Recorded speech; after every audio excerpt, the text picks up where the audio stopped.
সুখ, দুঃখ এবং শক্তি, এই তিন হলো এই সংসারের ত্রিদেবের মতো। আমাদের জীবনে যা কিছু ঘটছে এই তিনটির ভিত্তির উপরেই হচ্ছে।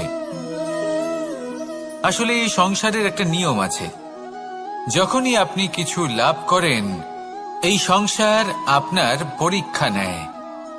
এটা জানার জন্য আপনার পরীক্ষা নেয় যে আপনি যা কিছুই লাভ করেছেন আপনি কি আদৌ সেটার যোগ্য কিনা।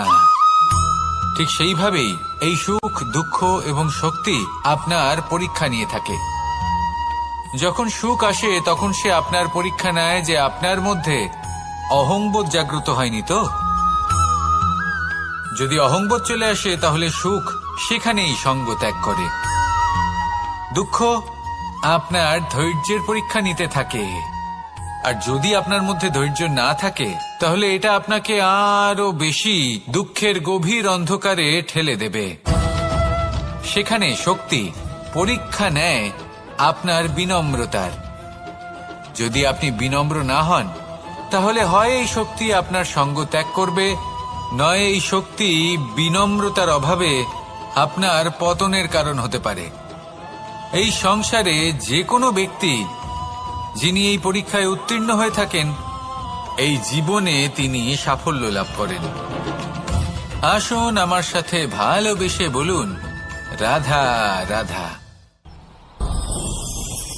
ভয়ের সাথে আমরা সবাই পরিচিত, কষ্ট আমরা সবাই পেয়েছি। কখনো কখনো আমরা অসুস্থ হয়ে পড়ি, আর এমন সময় হলে মাতার মমতা, কখনো বাবার স্নেহ, কখনো বন্ধুদের পাশে থাকার অনুভূতি আমাদের রোগ নিরাময়ে সাহায্য করে।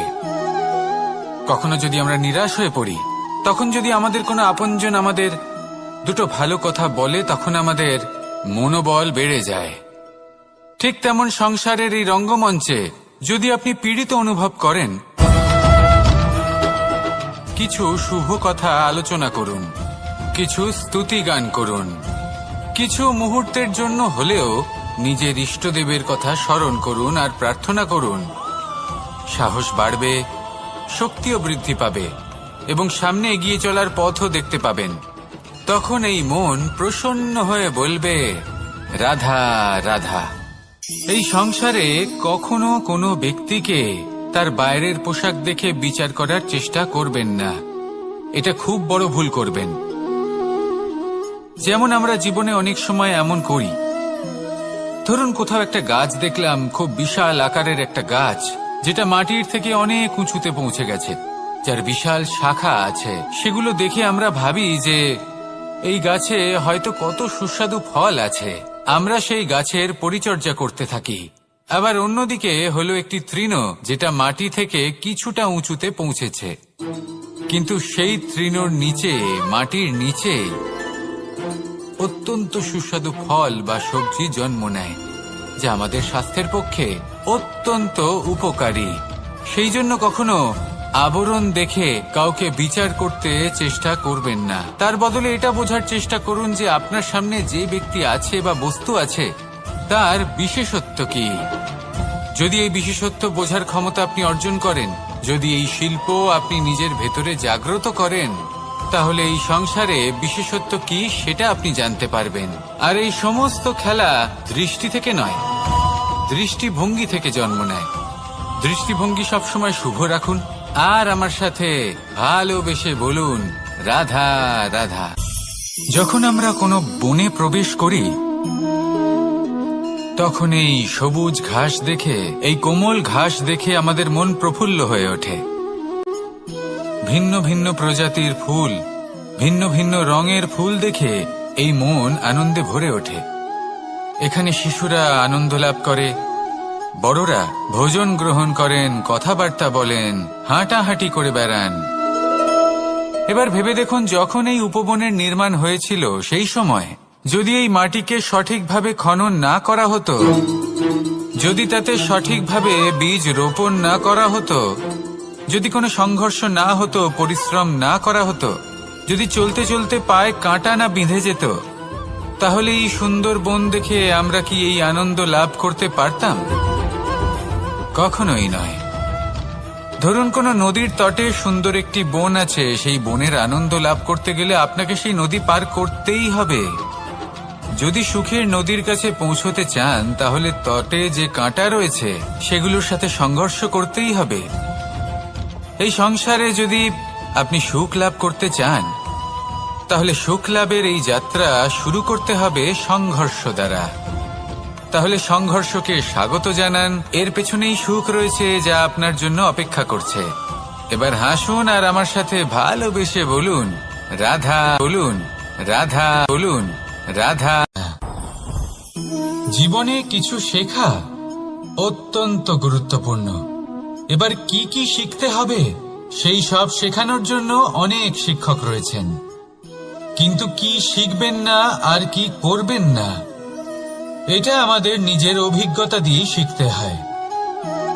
কিন্তু তার মানে এটা নয় যে যদি আপনাকে শিখতে হয় যে আগুনের তাপ কতটা, আপনাকে আগুনের মধ্যে হাত দিতে হবে। না, অন্য কারোর অভিজ্ঞতা দ্বারাও শিখতে পারেন। প্রশ্ন শুধুমাত্র একটাই যে আপনি কি শিখতে চান নাকি চান না। যদি আপনি এটাই ভাবেন যে আমি শুধুই নিজের অভিজ্ঞতা দ্বারাই শিখতে চাই, তাহলে জীবনকাল ছোট মনে হবে, অনেক কিছুই শিখতে পারবেন না। তাই নিজের সাথে সাথে বড়দের অভিজ্ঞতার দ্বারাও শেখা শুরু করে দিন। এই সংসারের অভিজ্ঞতা দ্বারা শিখতে শুরু করে দিন। আর এটা নিশ্চিত রূপে শেখা আবশ্যক যে কখন কি করবেন না, কোথায় থামতে হবে আর কোথায় থামবেন না। তাহলে আসুন আর আমার সাথে ভালোবেসে বলুন রাধা রাধা। ভোজন। এবার ভোজন সংগ্রহ করার জন্য মানুষ কি না করেন, সব সময় চেষ্টা করতে থাকেন।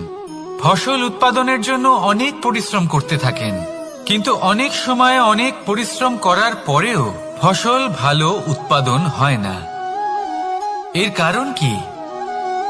কারণ হলো এটাই যে আপনি পরিশ্রম হয়তো অনেক করেছেন, কিন্তু আপনার নজর তো সেই বীজের দিকে ছিলই না যা আপনি রোপণ করেছেন।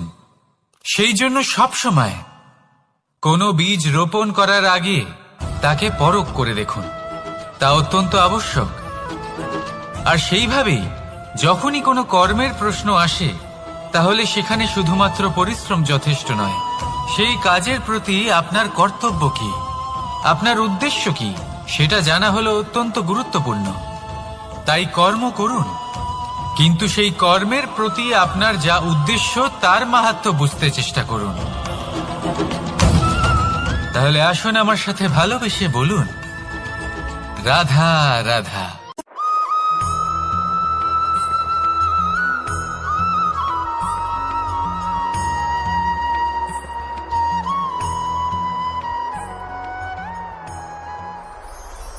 কখনো কখনো আমরা ভাবি যে কোনো ব্যক্তি যিনি ধর্মের পথে চলেছেন, যদি তার দ্বারা কোনো ভুল হয়ে থাকে তাহলে নিয়তি তাকে সেই মুহূর্তেই কঠোর শাস্তি দেন।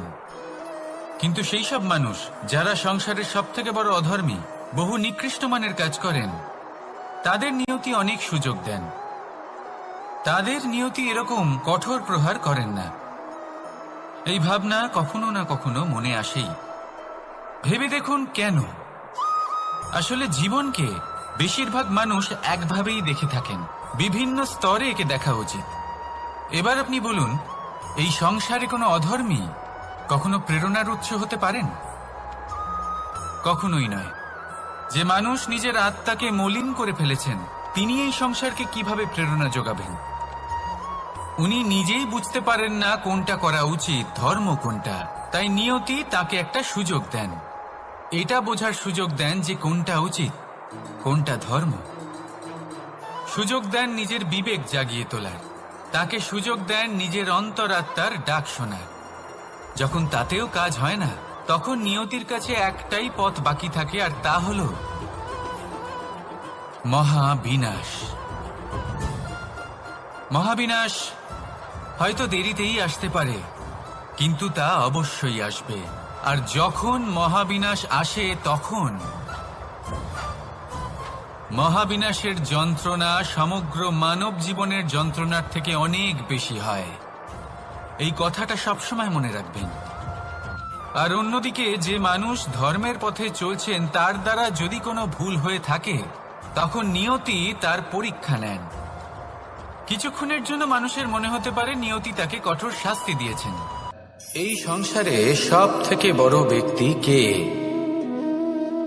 আপনি বলবেন এই কেমন ধরনের প্রশ্ন, কিন্তু এটা হলো সব থেকে উচিত প্রশ্ন। কেউ এর উত্তর দেবে যে সেই মহাপ্রতাপী রাজা, তিনি হলেন সব থেকে বড় ব্যক্তি, সেই বড় রাজনীতিবিদ, তিনিই সব থেকে বড় ব্যক্তি। আমি আপনাকে জানাই যে সংসারের সব থেকে বড় ব্যক্তি হলেন তিনি, যার সাথে দেখা করলে আপনি নিজেকে ছোট মনে করবেন না। কোন ব্যক্তি যিনি সব থেকে বেশি শক্তিশালী, আপনি যদি তার সামনে যান তাহলে উনি আপনার অন্তরের শক্তিকে বাইরে বের করে আনবে, আপনার অন্তরের লুকিয়ে থাকা শক্তিকে জাগ্রত করতে প্রেরণা প্রদান করবে। তিনি হলেন বড় ব্যক্তি, তিনি হলেন মহান ব্যক্তি। তিনি নন যিনি নিজের বল এবং ঐশ্বর্য দ্বারা আপনাকে তার সামনে ছোট প্রমাণ করবেন। এবং সেই জন্য মহাদেব আমার আরাধ্য হলেন আমার খুব প্রিয়। কারণ রাজা হোক বা ফকির, কেউ যদি ওনার সামনে যান তাহলে সে নিজেকে ছোট মনে করেন না। আপনিও যদি জীবনে অনেক বড় হতে চান তাহলে কাউকে কখনো নিজেকে ছোট মনে করতে দেবেন না। তার অন্তরে বড় হয়ে ওঠার প্রেরণা প্রদান করুন। আসুন আমার সাথে ভালোবেসে বলুন, রাধা রাধা। এই সংসারের একটা নিয়ম আছে, বা বলতে পারেন লোকে তাই বলে, যে শক্তিশালী হয় সে শক্তিহীনকে নত করে দেয়। এমনটাই হয়, তাই না? আবশ্যক নয়। কখনো কখনো এমনও হয় একজন অসমর্থ ব্যক্তি সমর্থ ব্যক্তিকে নত করে দেন। এটা সম্ভব, এও হতে পারে। আর এটা তখন হতে পারে যখন তার মধ্যে ভালোবাসার শক্তি থাকে।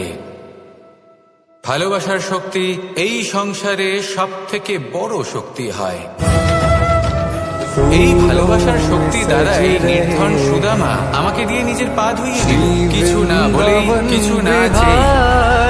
এই কর্মের আধার ছিল শুধুমাত্র ভালোবাসা। খুব শক্তিশালী হয় ভালোবাসার শক্তি দ্বারাই। আপনি হিমালয় পর্বতকে নত করতে পারেন, তাহলে কি অসম্ভব হতে পারে? এই ভালোবাসার শক্তির সঞ্চার করুন, আর এই ভালোবাসার সাথেই বলুন, রাধা রাধা রাধা রাধা রাধা রাধা।